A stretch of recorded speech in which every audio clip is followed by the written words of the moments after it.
ग्रीब हम सुल्तानी नानक तारे दादू को उपदेश दिया, जाति जुलाहा भेद नहीं पाया, काशी माहे कबीर हुआ। जगत गुरु तत्वदर्शी संत रामपाल जी महाराज जी के पावन सानिध्य में आदरणीय संत गरीबदास जी महाराज जी के बोध दिवस के अवसर पर विशेष कार्यक्रम। ये सन 1727 विक्रमी संवत 1784 की बात है, जिस दिन परमात्मा एक जिंदा महात्मा का रूप बना के अपने निज धाम सतलोक से चलकर छुडानी गांव छुडानी जिला झज्जर हरियाणा के खेतों में जंगल में आकर उतरे सहसरी राय, जहां पर आदरणीय गरीबदास साहिब 10 वर्ष के बालक अन्य साथी गवालों यानी पालियों के साथ गव्वे चरा रहे थे। उस समय उनकी आयु 10 वर्ष की थी। तो उस समय में कुछ गर्मी बन जाती है, जैसे ये मौसम आप देख रहे हो। अब तो थोड़ी वर्षा सी होकर के कुछ ठंडक सी बन गई, नहीं आजकल पहले और भी खुशक अक्षेत्र था। गर्मी बन जाती है तो दिन के 10 बजे के आसपास सभी गवाले एक जांडी के पेड़ के नीचे अपना भोजन कर रहे थे। गव्वे इधर उधर चल रही थी, कुछ बैठी थी वृक्षों के नीचे। 10-20 अन्य और पाली थे, 7-8-10, और एक गरीबदास जी 10 वर्ष के थे। वो सबसे छोटे बच्चे वही थे। और वो गरीबदास जी का अपना ही जंगल था, अपना ही खेत थे। गरीबदास जी का मूल गांव करौथा गांव है, जिला रोहतक के अंदर। इनका मूल गांव जो है गांव करौथा, जिला रोहतक हरियाणा में। और इनके नानके थे गांव छुडानी में। गरीबदास जी के कोई मामा नहीं था, इसलिए इनके नाना जी ने गरीबदास जी के पिताजी को वहाँ घर जमाई रख लिया था। जमीन लगभग 1400 एकड़ थी।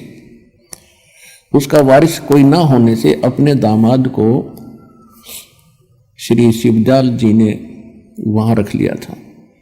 छुडानी जाने के लगभग 10-12 वर्ष के बाद, 12 वर्ष के उपरांत गरीबदास जी का जन्म गांव छुडानी जिला झज्जर में हुआ था। जमीन बहुत घनी थी, वर्षा पर आधारित होते थे। वर्षा हो जाती थी, कुछ कणक बीज दी जाती थी, बाकी क्षेत्र वो चरागाह बनाया करते थे और पशुपालन ही अधिक किया करते थे। उस दिन भी गरीबदास जी पाली गए हुए थे। एक जांडी के पेड़ के नीचे वो खाना खा रहे थे। गरीबदास जी का जन्म सन 1717 विक्रमी संवत 1774 को हुआ, वैशाख पूर्णमासी को। तो ये सन 1727 यानी संवत 1784 की बात है। फाल्गुन उतरते की द्वादशी यानी सुदी द्वादशी, चांदनी द्वादशी, दिन के 10 बजे परमात्मा वहाँ उनके पास एक साधु रूप में आए, जहाँ वो सभी गवाले पाली आहार कर रहे थे, रोटी खा रहे थे। उस समय आतिथ्य सत्कार बहुत होता था, साधु संतों को विशेष आदर दिया जाता था।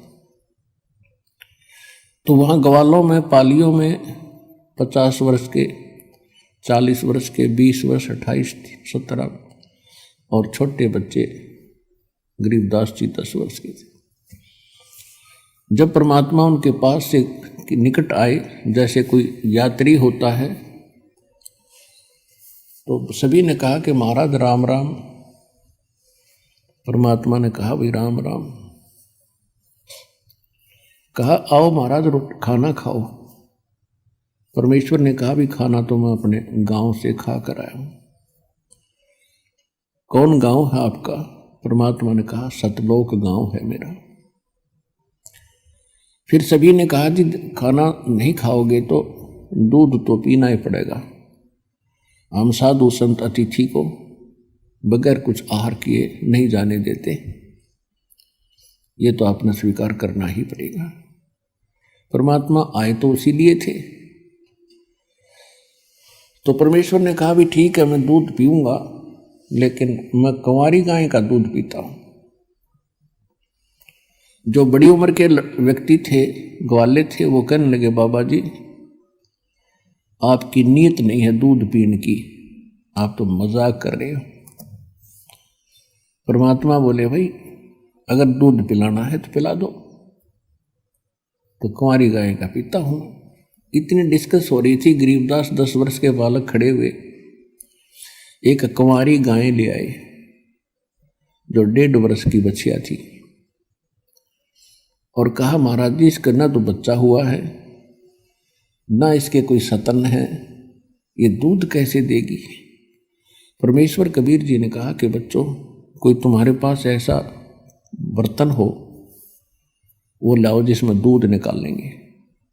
एक छोटा सा मिट्टी का बर्तन था, 8-10 किलो का, 8-10 लीटर का, तो उठा लाए, साफ करके रखा हुआ था। और गरीबदास जी पकड़ कर बैठ गए गाय के नीचे। परमात्मा बोले रख इसके नीचे, पकड़ कर बैठ गए गाय के नीचे, सतनों के नीचे। परमेश्वर खड़े हुए और बच्चिया के कमर पर हाथ थपकी मारी, सतन लंबे लंबे हो गए, दूध की धार चल पड़ी और पात्र भर गया जो बंद हो गई। बोलो सतगुरुदेव, बंदी छोड़ कबीर साहेब की जय। अब गरीबदास जी ने, बच्चे ने कहा कि लो महाराज जी ये तो आपका ही चमत्कार है, दूध पी लो। परमात्मा ने कुछ दूध पिया, शेष उन पालियों से कहा कि ले बच्चों पी लो, ये प्रसाद है। अब जो बड़े गरीबदास जी से जो बड़े थे सारे, उन्होंने कहा कि हम ना पीवें, ये तो पाप का दूध है, कुंवारी गाय का दूध निकाल दिया और ना जाने क्या जादू जंतर कर रखा है आपने, और फिर आपने झूठा कर दिया, अपना पता कौन सी जाति के हो, हम ना पीवें, उठ कर चले गए। अब गरीबदास जी ने कहा कि लो भगवान मुझे दे दो, आपका बनाया हुआ प्रसाद कब कब उपलब्ध हो, सौभाग्य है मेरा जो आपका झूठा दूध मुझे प्राप्त होगा, अमृत होगा। परमात्मा ने कहा था बेटा ये जादू जंत्र का नहीं है, ये यहाँ इस लोक का भी नहीं है, ये तो मेरे लोक से आया, सतलोक से, और पी लो तुम, बहुत लाभ होगा। कहते हैं सकल पदार्थ है जग माही, पर कर्महीन नर पावत माही। गरीबदास जी ने वो दूध पिया, वो सभी चले गए दूर, पाली दूसरे साइड में गौओं को भी आंख ले गए। अब वहां रह गए वो परमात्मा और वो प्यारी आत्मा जिसके लिए मालिक आए थे। परमेश्वर ने चर्चा शुरू की कि बेटा भक्ति किया करो, परमात्मा का नाम लेना चाहिए, ये मनुष्य जीवन बार बार नहीं मिलेगा। तो गरीबदास जी जैसे बच्चे थे कहने लगे भगवान हम करते हैं, राम राम करते हैं, सीता राम करते हैं, राधे श्याम का जाप करते हैं, बजरंग बली की जय बोले, शंकर भगवान की भक्ति करें।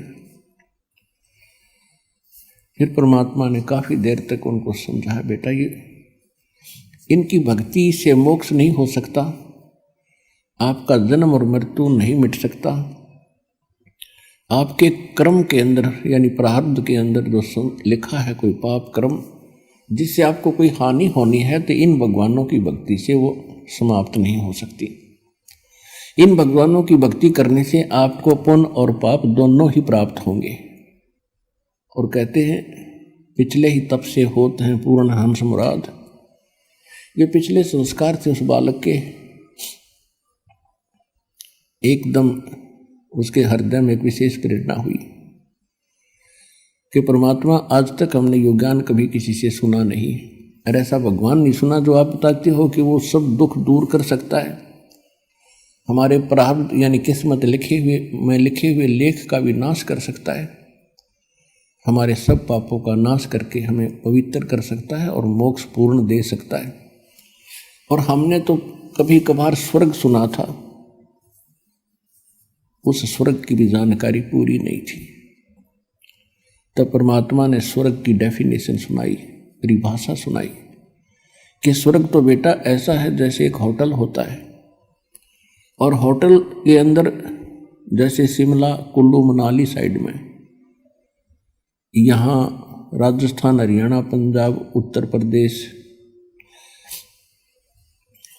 के व्यक्ति जो धनी लोग होते हैं वो महीना 20 दिन, हफ्ता 10 दिन गर्मियों के समय में वहाँ चले जाते हैं, अपनी जेब में पैसा ले जाते हैं 50,000 60,000, कमरा किराए पर लेते हैं, होटल में खाना भी सब सुविधाएं उपलब्ध होती हैं, सैर सपाटे करते हैं, कोई काम नहीं होता क्योंकि उनका वहाँ कर्म क्षेत्र नहीं है, वो अपने धन को ही व्यय कर रहे हैं, वहाँ उनको सुविधा खूब प्राप्त है, कोई काम नहीं, लेकिन उनकी जेब कट रही है, उनकी पूंजी नाश हो रही है जो लेकर गए थे, और जिस समय वो पूंजी समाप्त हो जाएगी वो स्वयं वहां से चले आएंगे।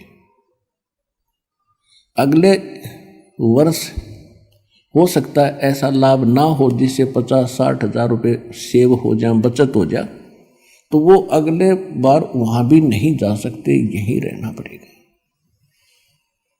ठीक इसी प्रकार ये स्वर्ग है।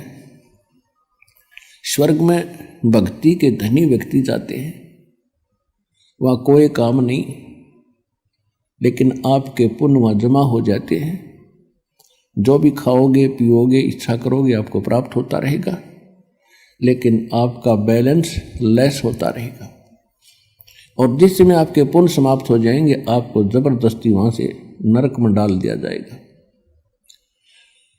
और नरक के बाद फिर पुनः आपको यहाँ 84 लाख योनियों की कुत्ते गधे सूअर के शरीरों में बेचा जाएगा।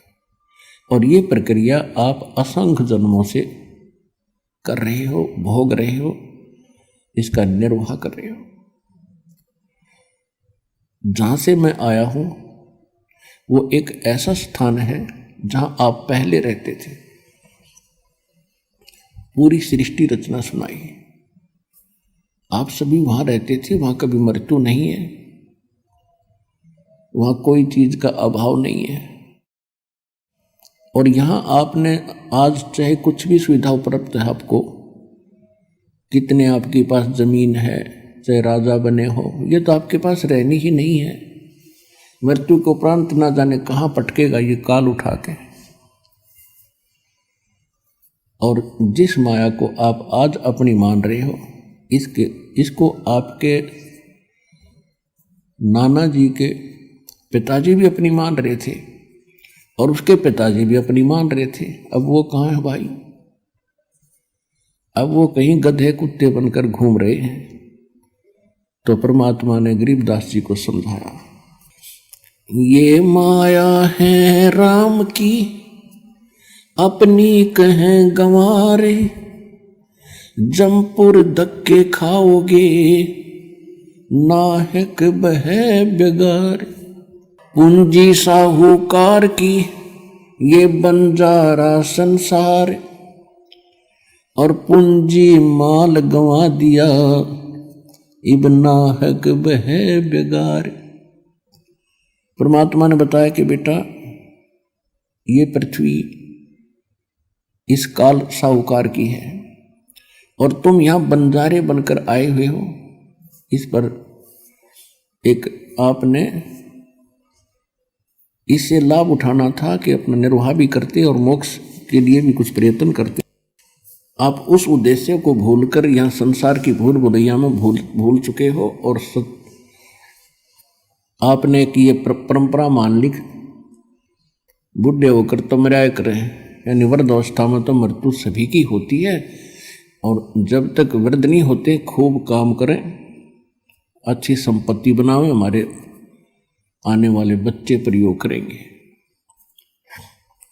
तो परमात्मा ने बताया कि बेटा बच्चों को भी वही मिलेगा जो उनके संस्कार में है।